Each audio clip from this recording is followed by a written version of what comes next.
Welcome to Strip Cover Lit, where we squeeze the bigger picture of literature. I'm Adrian Fort, and we are here for the first in a 12-part series as we journey chapter by chapter through Stardust by Neil Gaiman.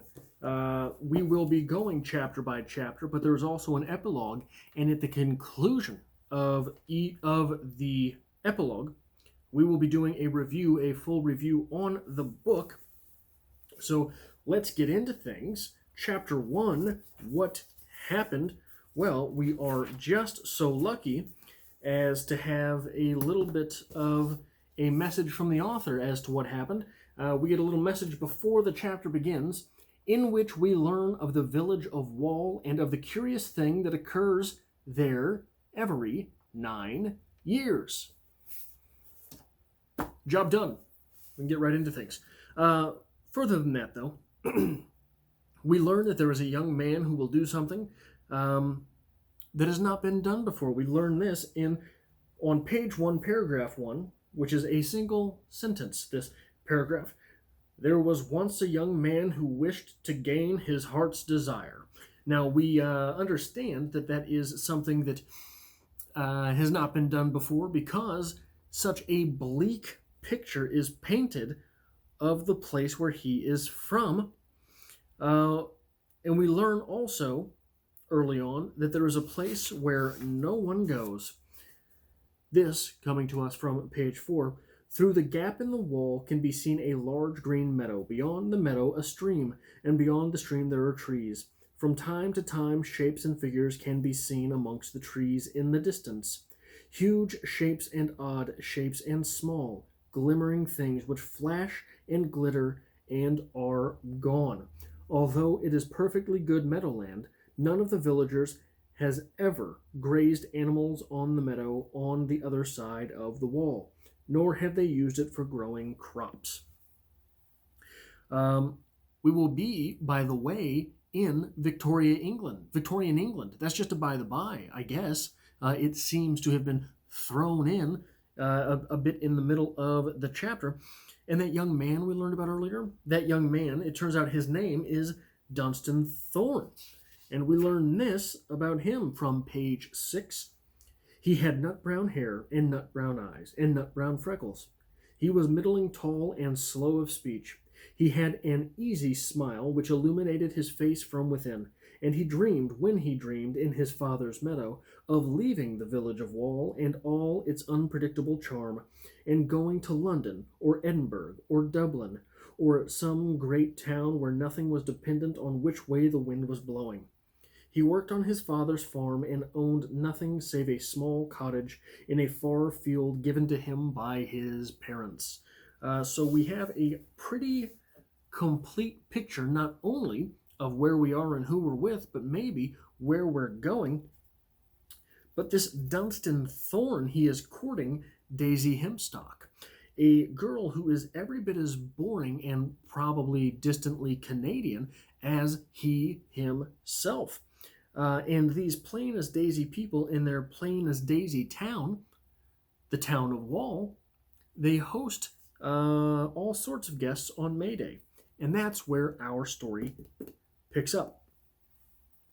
Dunstan meets a stranger at the inn. This stranger has no place to stay and offers to rent Dunstan's cottage for some money. But Dunstan, being the industrious and intelligent, boring young fellow that he is, knows that this stranger is in town to trade, quote, miracles and wonders, end quote.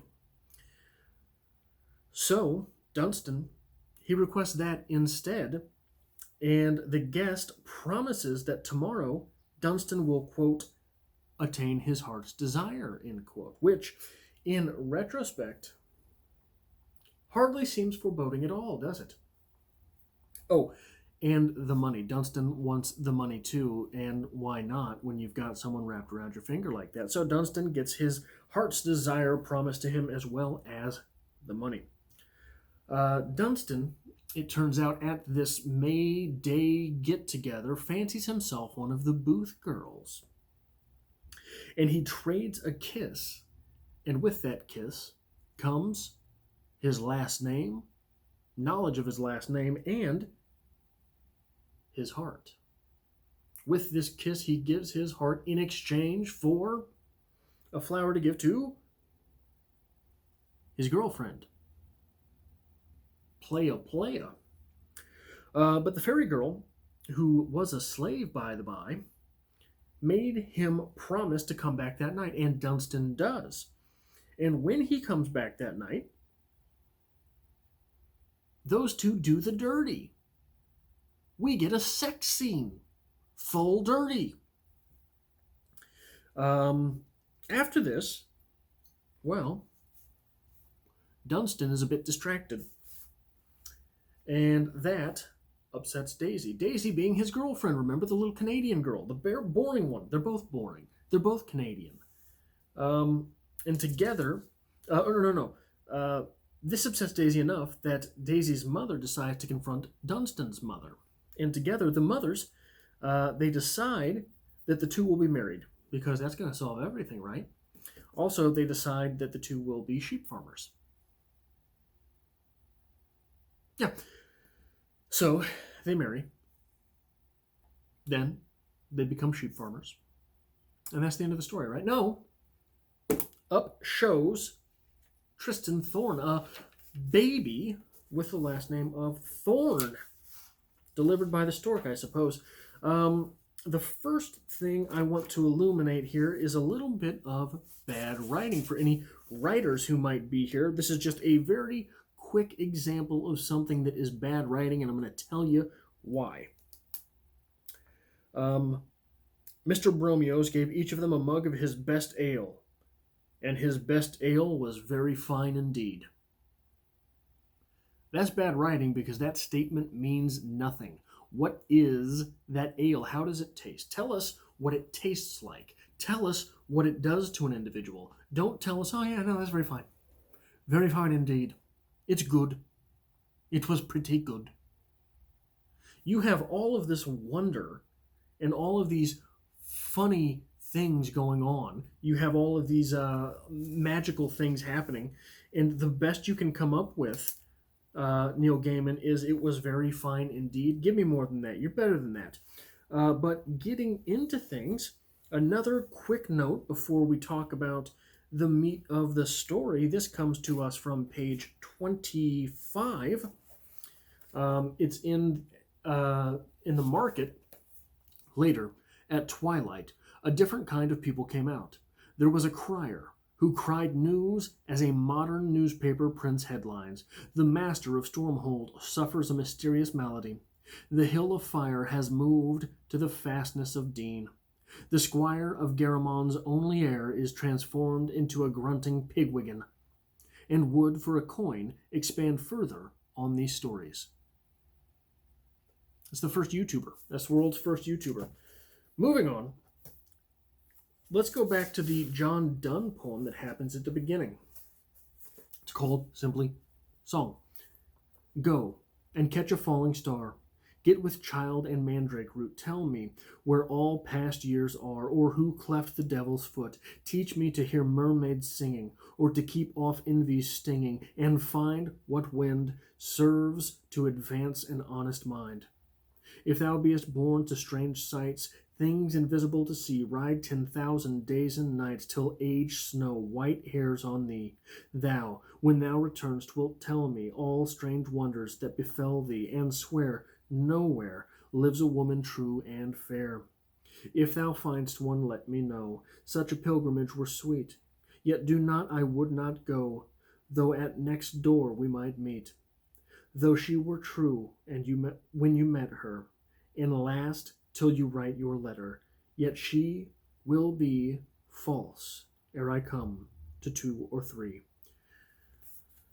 Number one, this is important for the story because we have wonder. We have the falling star. We have magic with the mandrake root and the mermaid singing. We have a little bit of the dastardly who cleft the devil's foot. But more than not, we have the message of bros before hoes, right?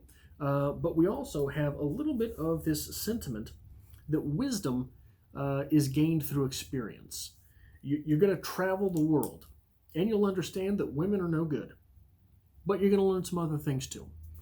Don't get mad at me. That's what John Donne said. I wouldn't argue with John Donne, and I wouldn't suggest that you do either. He has been revered for some 400 years. Moving along, the town is named Wall. On page 5, where are we at here? Did I not mark it?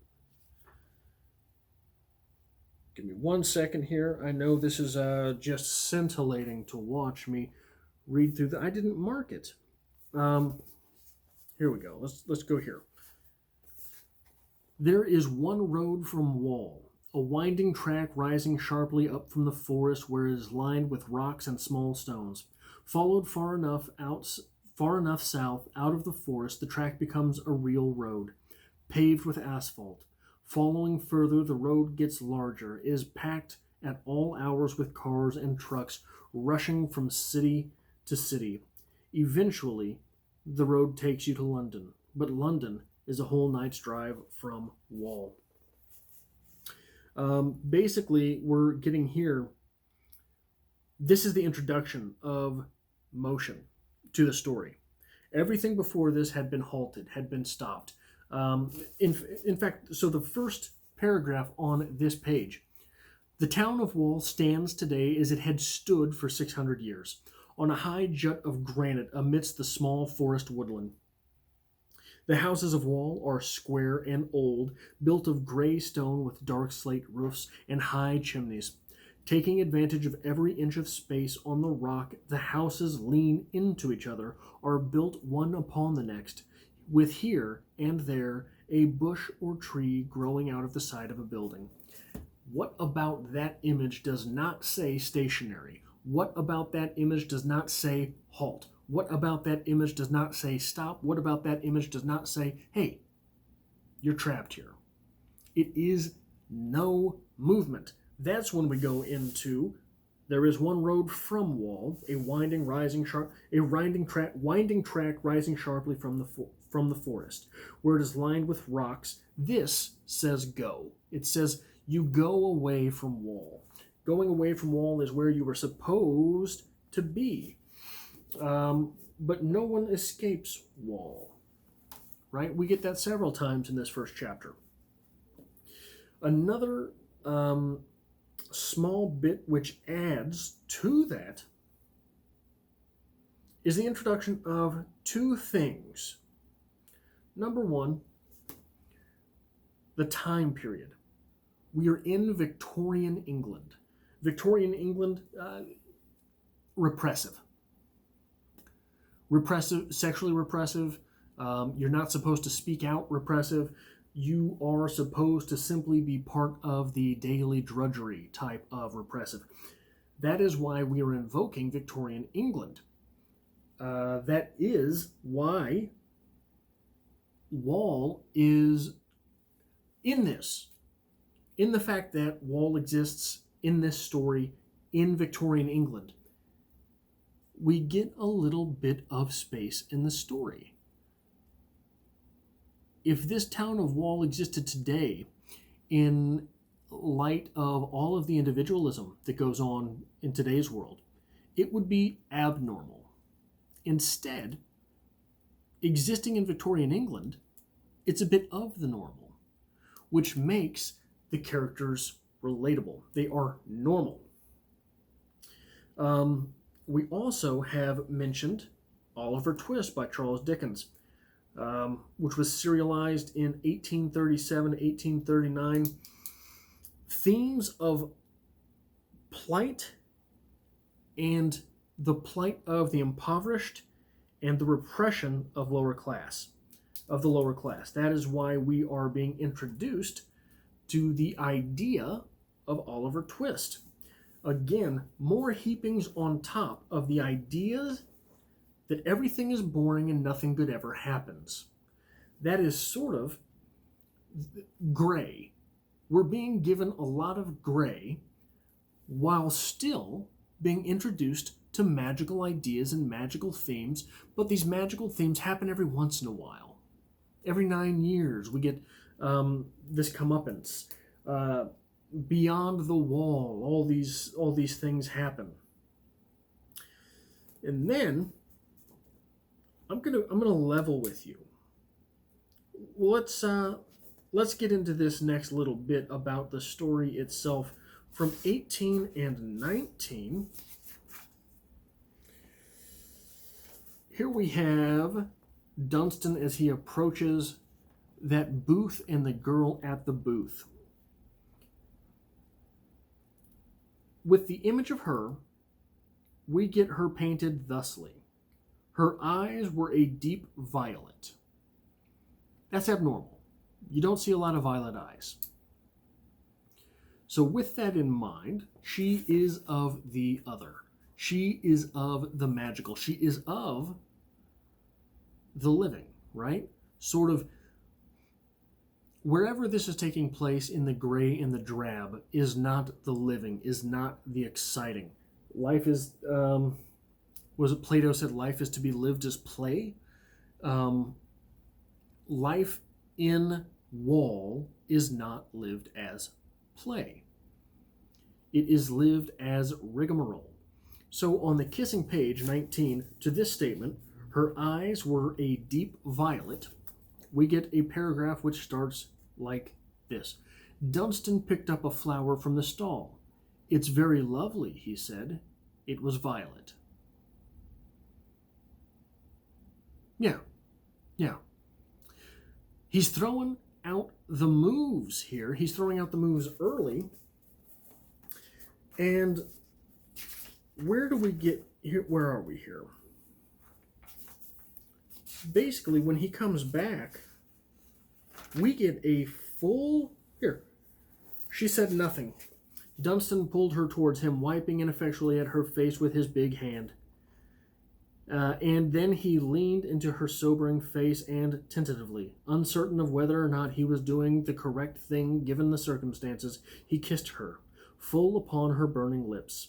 There was a moment of hesitation, and then her mouth opened against his, and her tongue slid into his mouth, and he was under the strange stars, utterly, irrevocably lost. He had kissed before with girls of the village, but he had gone no further. His hand felt her small breast through the silk of her dress, touched her hard nubs of her nipples. She clung to him, hard, as if she were drowning, fumbling with his shirt, with his breeches. She was so small. He was scared he would hurt her and break her. He did not. She wriggled and writhed beneath him, gasping and kicking and guiding him with her hand. She placed 100 burning kisses on his face and chest, and then she was above him, straddling him, gasping and laughing, sweating and slippery as a minnow, and he was arching and pushing and exulting, his head full of her and only her. And had he known her name, he would have called it aloud. At the end, he would have pulled out. But she held him inside her, wrapped her legs around him, pushed against him so hard that he felt that the two of them occupied the same place in the universe, as if, for one powerful engulfing moment, they were the same person, giving and receiving as the stars faded into the pre-dawn sky. They lay together side by side. The fairy woman adjusted her silk robe and was once more decorously covered. Dunstan pulled his breeches back up with regret. He squeezed her small hand in his. What? I'm going to be honest. 100% of me. 100% I thought I had made a mistake when I picked up this book because this was a kid's book. Until that scene. That came out of nowhere for me. Nowhere did I see that. In fact, there had been all of this to do about doing what no one had done before and getting one's heart's desire. You're going to get your heart's desire. That's what I promise you. And his whole life is boring. And then we get introduced to this young girl who works for Mr. Bromios. What is her name here? I can't remember her name. Bridget? Is it Bridget? I think it's Bridget. Anyway, we get introduced to her, and every man in the village wants her, apparently. And then we get introduced to Dunstan's boring as hell girlfriend, the Canadian. What was her name? Daisy. And and then he's promised his heart's desire. I really did think what was going to happen is that Dunstan was going to be tempted by Bridget, the woman that every man wants. And by the end of the story, he would understand that what he really does want is his plain as Daisy girlfriend, Daisy. I don't think that's the story we're getting. And if we pay real close attention, there's a child delivered at the end of the chapter as if by stork. That child is named Tristan Thorn. We only see one sex scene. It's between Dunstan and the fairy girl. We don't get it between Dunstan and Daisy. We assume that because Dunstan is married to Daisy, they consummated the marriage that night. But I don't know.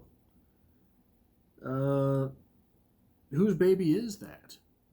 It is strange to get into the speculation that a baby is certainly a man's, but questionably the woman's. Especially because in the real world, we know if a baby came from a woman, but the man might be in question, right? There might be some Maury Povich in the future of this book, and who will the mama be? And here's another thing. This Bridget lady and Mr. Bromeo, why were they introduced? It seemed to be just sort of thrown in. One has to assume that those characters are going to come back, but it's hard to see how or why. So, that is all I have for Chapter 1 of Stardust by Neil Gaiman. This is the first Neil Gaiman. I'm going to get through this book. I've picked up a couple different Neil Gaimans in the past and not had any interest. I picked up, when I was in grad school, I tried to read American Gods. I didn't really try to read it. I picked it up just reading through a couple pages. My roommate at the time owned it and was reading it. I wanted to see what it was about. Never caught my attention. I don't remember what the other book was. But obviously, since I don't remember, I never finished that either. So this is going to be the first Neil Gaiman that I make it through.